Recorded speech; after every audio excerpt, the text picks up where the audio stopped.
Urubanza rwa TITI Brown rwongeye gusubikwa ku nshuro ya kane rukaba rwimuriwe indi tariki. Ni nyuma y'ubusabe bw'ubushinjacyaha nyuma yuko bugaragaje ko dosiye ya TITI Brown bwabonye ituzuye, ukaba bwasabye ko uru rubanza rwakongera rugasubikwa, rukaba rusubitswe ku nshuro ya kane, rukaba rukaba gusubikwa ku wa 22 Gashyantare 2023 nyuma y'ubusabe bw'umwunganira mu mategeko Maître Mbonyimpa Elias. Uyu nguyu wari wandikiye urukiko rwisumbuye rwa Nyarugenge asaba ko urubanza rwakwimurirwa ku yindi tariki kubera ko atabashije kubonana n'umukiriya we kubera uburwayi. Ishimwe Thierry TITI Brown ni umubyinnyi w'umwuga wamenyekanye muri uyu mwuga mu mwaduko wa corona. Urubanza rwe rero rwagombaga kongera gusomwa cyangwa se kuburanishwa dore ko akijurira kwifungwa n'ifungurwa ry'agateganyo kuwa 22 Gashyantare 2023. Byari biteganyijwe ko iri buranisha riri bugire icyo ritanga, ryimurirwa none kuwa 14 Werurwe 2023, ariko byari biteganyijwe ko uyu TITI Brown agomba kuburanira kuri Skype ya kure, aho umwunganira mu mategeko yagomba kuba ari mu rukiko, ariko TITI Brown ari muri gereza ya Nyarugenge. So rero urubanza mbibutse ko rwaheruka gusubikwa kwa 8 Gashyantare nanone bitewe nuko ngo umucamanza yari yagiye kwiga. Mu Kuboza 2021 nibwo urukiko rw'ibanze rwa Kicukiro rwatse ko TITI Brown afungwa iminsi 30 y'agateganyo ahita ajuririra iki cyemezo.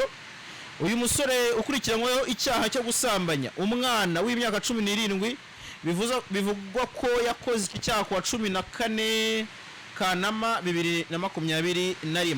Umubyeyi w'uyu mwana bivugwa ko TITI Brown yaba yarateye inda, avuga ko yohereje umwana we ngo ajye gusura nyirarume mu biruhuko, atashya avuga ko ngo yarwaye igifu. Umwana bagiye kumuvuza mu bitaro bya Kibagabaga, nyuma isuzumwa ryakozwe n'abaganga rigaragaza ko uyu mukobwa atwite.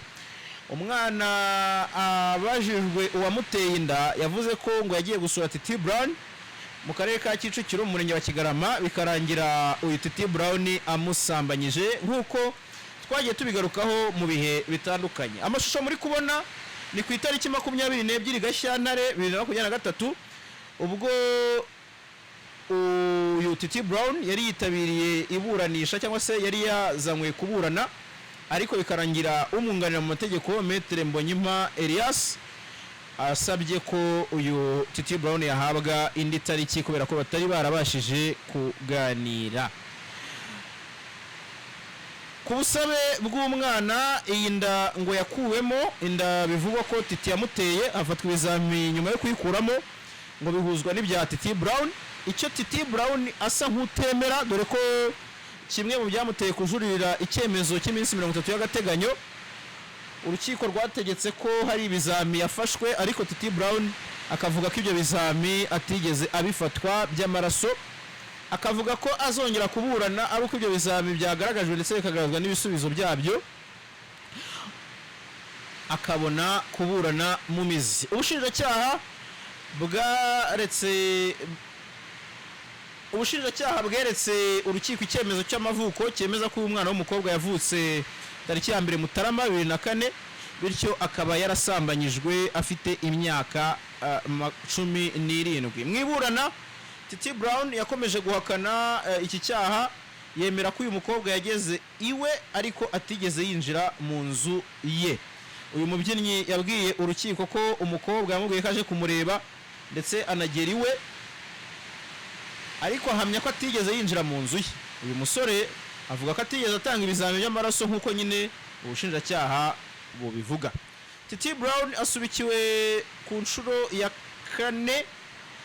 Abantu benshi bakaba bakomeje kwibaza bati se ibya TITI Brown byo bizarangira bite, dore ko urubanza rwe rwashyizwe ku itariki 18 Gicurasi 2023. Bivuze ngo TITI Brown azagaruka kuburana nyuma y'amezi 2 n'iminsi 4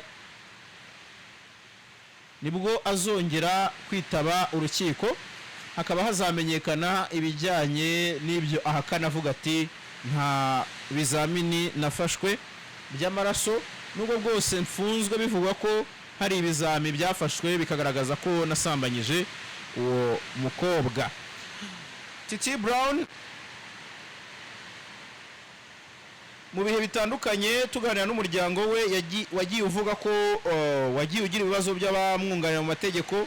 Muribuka ko ku nshuro ya mbere Titi Brown yagombaga kunganirwa n'uwitwa Maître Buhuru, ibyo byaje kuzamo ikibazo ntibyagenda neza. Uyu Maître Elias nyuma yaho nawe aratewe cyuko atishurwa yuzuye, kimwe mu bishobora kuba byarateraga idindira cyangwa se kudindiza uyu mwana mwiburana rye.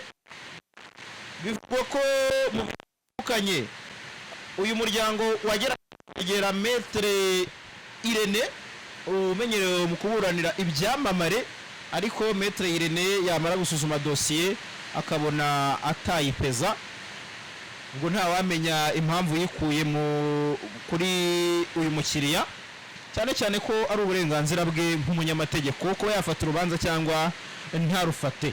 Titi Brown uretse kuba asubikiwe uyu munsi akaba yimuriwe kwa 18 Gicurasi 2023,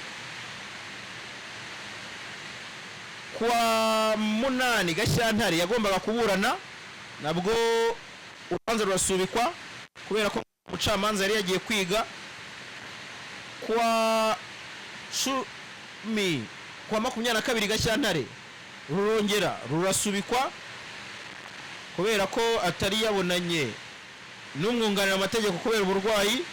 Titi Brown yongeye gusubikirwa rero nyuma yuko ubushinjacyaha buvuze ko butigeze bubona dosiye yose ngo buyigeho bubashe kuba bwaburana. So mu Kuboza 2021 nibwo urukiko rw'ibanze rwa Kicukiro rwategetse ko Titi Brown afunga iminsi 30 y'agateganyo ahita ajurira. Bikekwa ko cyangwa se bivugwa ko uyu Titi Brown yasambanyije uyu mukobwa ku wa 14 Kanama 2021, bivuze ko habura igihe gito cyane Titi Brown akuzuza imyaka 2 afunzwe by'agateganyo, dore ko yajuririye iki cyemezo bigatuma ataburana mu mizi. Ibisigaye ni ukuzategereza kuri icyo gihe tukamenya icyo urukiko ruzavuga cyangwa se icyo ababuranyi bazavuga mu rukiko. Nyuma yo kumenya icyo ababuranyi bazavuga mu rukiko tuzamenya icyo urukiko ruzanzura. Abasengera Titi Brown bamukunze mu bihe bitandukanye nk'umubyinnyi, mukomeze mujye ku mavi, ariko kandi ubutabera bubereye abanyarwanda bose. Ubwo niba yarakoze icyaha azagihanirwa, ariko niba atanagikoze Imana imworohereze azabona ubutabera atahe amahoro. Titi Brown nk'uko muri kubibona ku mashusho ni umusore ugaragara ko yarananutse kunanuka, ariko nubwo bwose yananutse urabona ko nta umenyera ahantu habe, ariko bisa nk'uwo yamaze kumenyera ubuzima bwo muri gereza, cyane cyane ko ubwo mugenzi wacu Yago yamusuraga cyangwa se yasuraga gereza ya Nyarugenge baganiriye akamubwira ko yaje kwisanga mu bandi, agasanga hari urubyiruko, hari abantu bangana, bityo akaba amaze kumenyera. Titi Brown bibutse ko yafunzwe cyangwa se yatawe muri yombi ubwo yaragiye mu gitaramo cya Kigali Fiesta, ubwo yagombaga kubyina. Uyu musore bivugwa ko yafatiwe muri Kigali cyangwa se BK Arena, aho yari yaje guperforminga. Ibyari performance bihinduka ipingu nyuma mu Kuboza 2021 nibwo urukiko rw'ibanze rwa Kicukiro ifasi atuyemo ari nabarizwamo yaje gutegeka ko afungwa iminsi 30 y'agateganyo, ariko we ahita ajurira avuga ko arengana.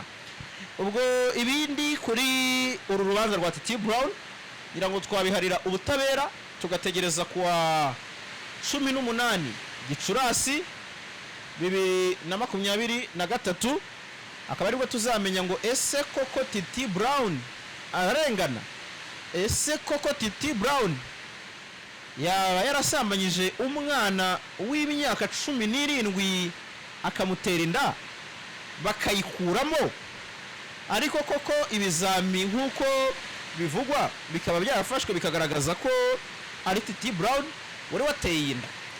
Byose tuzabikurikirana, tuzabagezaho akantu ku kandi. Icyo twababwira cyo ubwo birumvikana ko abari bategereje kumva wenda Titi Brown asomerwa wenda bavuga bati ashobora gutaha, ashobora kuba umwere, ubwo no gutegereza icyo gihe.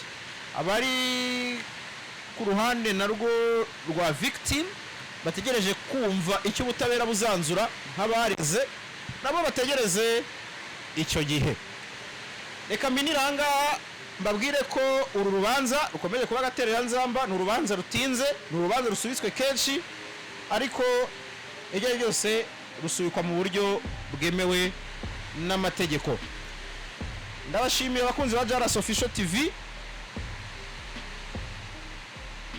Ibindi tuzabigarukaho mu biganiro byacu bitaha. Mwakoze kubana natwe, naho ubutaha.